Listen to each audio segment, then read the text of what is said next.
Spain বনাম Cape Verde যে ম্যাচটি অনুষ্ঠিত হয়েছে, দীর্ঘ এই ম্যাচে এখন পর্যন্ত কোনো গোল হয়নি এবং সেই গোল না হওয়ার কারণে দুই দলের যারা সমর্থক ছিলেন তাদের মাঝে উত্তেজনা দেখা গেছে। ম্যাচ শেষ হওয়ার সঙ্গে সঙ্গে অনেককে আমরা দেখেছি তারা তাদের নিজ নিজ পছন্দের দলের জার্সি খুলে ফেলেছেন। অনেককে আমরা দেখছি তারা ভুয়া ভুয়া স্লোগানে পুরো এলাকায় আসলে তারা উত্তাল করে তুলেছিলেন। আপনাদেরকে দেখানোর চেষ্টা করছি একেবারে টিএসসি এলাকা থেকে।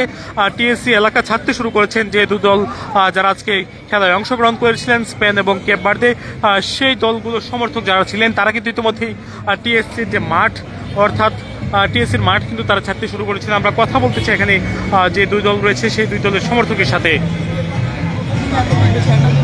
কারণ প্রথমে ওদের কনফিডেন্সের লেভেলটা ওই টাইমটাতে গ্রো হয়েছে যখন আসলে ডান হাতে যে সেভটা দিছে গোলবারের উপর দিয়ে। এই যে প্রথম যে একটা অসাধারণ যে একটা সেভ দিল, এই সেভ দেওয়ার পরে কিন্তু আসলে পুরা 11 জনের যে টিম, এই 11 জনের টিমের কনফিডেন্স লেভেলটা কিন্তু বাড়িয়ে দিয়েছে ওদের একমাত্র কিপার।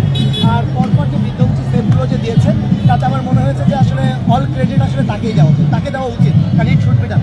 মনে হইল কিনা যে লামিন ইয়ামালরে ফার্স্ট হাফের পরেই নামানো উচিত ছিল, একটু পরেই নামিয়েছে, যেটা স্পেনের জন্য ক্ষতিকর হয়েছে। এটা হচ্ছে যে লামিন ইয়ামাল যেহেতু হচ্ছে যে অগ্রভাগে যেহেতু খেলোয়াড়, তো সেক্ষেত্রে আমরা মনে করেছি যে লামিন ইয়ামালকে আরেকটু আগে ভাগে আর নামানো উচিত ছিল। যেহেতু আপনারা দেখেছি যে কেপ ভার্দের মতো ছোটো একটা দল, স্পেনের মতো বড় একটা, যারা হচ্ছে যে ফুটবলের পড়াশোনা হিসেবে পরিচিত, তাদেরকে কিন্তু নাকানি চুবানি খাওয়াই দিয়েছে প্রথমার্ধ সময় থেকে। তো সেক্ষেত্রে উচিত ছিল যে কেপ ভার্দের বিপক্ষে স্পেনের যে লামিন ইয়ামাল আছে, লামিন ইয়ামাল তো এখন স্টার স্পেনে, আপনারা সকলে জানেন। তো লামিন ইয়ামালকে আমার মনে হয় যে আর 10 থেকে 15 মিনিট আগে নামালে আমরা দেখেছি যে লাস্টে যখন নামেছে ভালো কিন্তু অ্যাটাকিং মিডফিল্ড কিন্তু ওরা কাভার দিয়েছে এবং আমরা দেখেছি অ্যাটাকিং। দর্শক, আমরা দেখানোর চেষ্টা করছিলাম পুরো টিএসসি এলাকায় কিন্তু এখন একেবারে জনশূন্য হয়ে যাচ্ছে। যারা যে সমর্থক যারা ছিলেন তারা কিন্তু ইতিমধ্যে আসলে টিএসসি যে ময়দান সেটি কিন্তু তারা ছাড়তে শুরু করেছেন। ইতিমধ্যে আমরা দেখেছি পুরো খেলার যে উত্তেজনা সেটি কিন্তু ছিল এবং টিএসসি ময়দানে যে জায়ান্ট স্ক্রিনটি বসানো হয়েছিল সেই জায়ান্ট স্ক্রিনে দর্শকদের নজর কিন্তু ছিল এবং যে দুইটি দলের সমর্থক তারা কিন্তু ইতিমধ্যেই টিএসসির যে ময়দান সেটি কিন্তু তারা ছাড়তে শুরু করেছেন। সকলেই আমরা দেখেছিলাম খেলা যে দীর্ঘ 90 মিনিট ধরেই আসলে সকলেই আমরা দেখেছি তারা একেবারে জায়ান্ট স্ক্রিনের দিকে নজর রাখছিলেন। তবে দীর্ঘক্ষণ নজর রাখার পরেও আসলে যখন কোনো গোল হয়নি, 90 মিনিট সময় অতিক্রম হয়ে গিয়েছে, আমরা দেখেছিলাম স্পেন এবং কেপ ভার্দের যে যারা ডিফেন্ডার তারা কিন্তু ভালো ডিফেন্ড করছিলেন এবং ডিফেন্ড করার সঙ্গে সঙ্গেই পুরো টিএসসি মাঠ যখন আসলে বল পাচ্ছিলেন প্লেয়াররা বা যখন তারা বল দিয়ে এগিয়ে যাচ্ছিলেন তখনই আমরা দেখছিলাম উত্তেজনা ছড়িয়ে পড়েছিল এবং পুরো ময়দানে সমর্থকদের আসলে স্লোগানে মুখরিত হয়ে উঠছিল। কিছুক্ষণ পরপরই চিৎকার বাঁশির শব্দ ভেসে আসছিল। তবে এই উত্তেজনার পরেও কিন্তু এখন পর্যন্ত কোনো গোল হয়নি। খেলা ইতিমধ্যে আসলে সমাপ্ত হয়ে গিয়েছে। আমরা দেখছি পুরো এলাকায় লোকশূন্য হয়ে গেছে। কিছুক্ষণ আগেও এই যে টিএসসি মাঠ সেটি কিন্তু কানায় কানায় পরিপূর্ণ ছিল এবং এখন একেবারে জনমানব শূন্য হয়ে যাচ্ছে। যাই দুটি দলের যারা সমর্থক তারা প্রথমে তারা কিন্তু আসলে তাদের যে জার্সিগুলো ছিল তাদের পছন্দের জার্সিগুলো আমরা দেখছি তারা খুলে ফেলেছেন। অনেকে আসলে ক্ষোভ প্রকাশ করেছেন এই যে খেলা হলো সেই খেলার ফলেও আসলে দীর্ঘক্ষণ ধরে কোনো গোল হয়নি। সেই গোল না হওয়ার কারণে তারা আসলে ক্ষোভ প্রকাশ করে তারা টিএসসি ময়দান তারা ছাড়তে শুরু করেছেন এবং এখন বর্তমানে টিএসসি যে ময়দান সেই টিএসসি ময়দানে শুধুমাত্র আর্জেন্টিনা, ব্রাজিল সহ অন্যান্য দলের সমর্থক তারা কিন্তু অবস্থান করছে। কথা বলতে চাই একজন কেপ ভার্দের সমর্থকের সাথে। আসলে এই যে খেলাটি হলো দীর্ঘক্ষণ ধরে কোনো গোল হয়নি, কি বলবেন? দেখুন, আমি কিছুক্ষণ আগেও সাক্ষাৎকার দিয়েছিলাম। আমি তখন বরাবরই বলেছিলাম যে আজকে খেলাটি ড্র হবে। আসলে কিন্তু ড্র হয়েছে। আপনি আমার সাক্ষাৎকার নিয়েছেন কিনা জানি না। আমি ইতিপূর্বে বলেছিলাম যে আজকে ম্যাচটি ড্র কিন্তু হয়েছে। এই যে ডিফেন্ড করলো এত ডিফেন্ড, এটি কিভাবে দেখছেন? অনেকে বলছেন যে আসলে ইটের দেয়াল তৈরি করা রাখা হয়েছিল। আপনি কি মনে করছেন কেপ ভার্দের একজন সমর্থক হিসেবে? সঠিক, আপনার কথা আসলে যুক্তি আছে। আচ্ছা, এবার স্পেন যারা ইউরো চ্যাম্পিয়ন তাদেরকে বলা হয় এবারে বিশ্বকাপে তারা এগিয়ে অনেকটা রয়েছেন। বিভিন্ন পরিসংখ্যান বলছে স্পেন বিশ্বকাপ নেবে।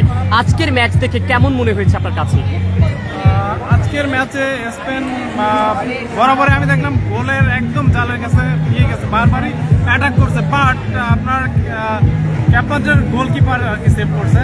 সেই তুলনায় কেপ ভার্দেরা কিন্তু আপনার স্পেনের জালের কাছে একটা বলও নিতে পারে নাই, বেশি সংখ্যক স্পেনে নিছে। অতএব আপনার কথার মোটামুটি একটু যুক্তি আসছে। অনেকে মন্তব্য করছে, আমি কিন্তু স্পেনের সাপোর্টার না, আমি ব্রাজিলের সাপোর্টার। তো আজকের জন্য শুধু আর কি আমি ক্যাপ ভার্দের আপনার কি বলে সাপোর্টার হিসেবে ছিলাম আর তো কি। এই ম্যাচ নিয়ে আসলে কে স্পেন তারা বিশ্বকাপ নিতে পারবে কিনা?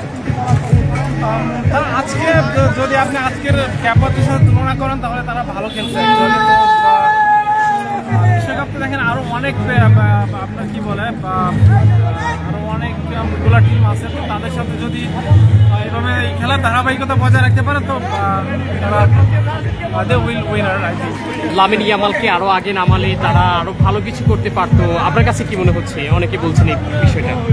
বুঝতে পারছি, হ্যাঁ তারা আসলে মোটামুটি আপনার কি বলে এনার্জির দিক দিয়ে একটু এগিয়েছিল, তো তার ভিত্তিতে তাকে যদি যথাসময় নামাতো তো আমার মনে হয় সে আর একটু মানে দলকে স্ট্রঙ্গার হিসেবে বল সেভাবে নিয়ে আমার মনে হয় যে একটু আগে নামাইলে আর কি একটা গোল আশা করা যেত আর কি। অনেকে মন্তব্য করছে যে এটি হচ্ছে গোলকিপার বনাম স্পেনের খেলা হয়েছে, কি বলবেন? অনেকে মন্তব্য করছে গোলকিপার বনাম স্পেন এই খেলাটি হয়েছে, কি মনে করছেন আপনি? গোলকিপার বনাম স্পেনের খেলা হয়েছে আজকে। ও গোলকিপার এটা অবশ্যই খেলায় হার জিত থাকবে, তবে বাস্তব যে বিষয়টা হচ্ছে উভয়ের হাড্ডাহাড্ডি লড়াই হয়েছে, তো সেই দিক থেকে হ্যাঁ আপনার কথা যুক্তি আছে।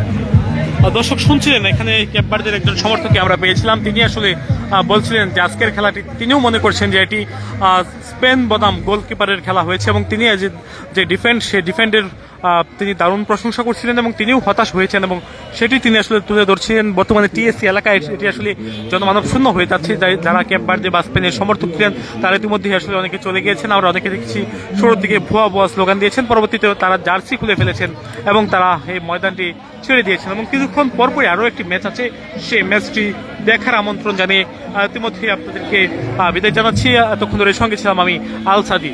দেখছিলেন যে স্পেন বনাম ক্যাপ ভার্দের যে খেলাটি হচ্ছিল সেই খেলার সবশেষ আপনাদেরকে দেখানোর চেষ্টা করছিলাম। দর্শক এই ছিল আমার কাছে সবশেষ টিএসসি এলাকা থেকে।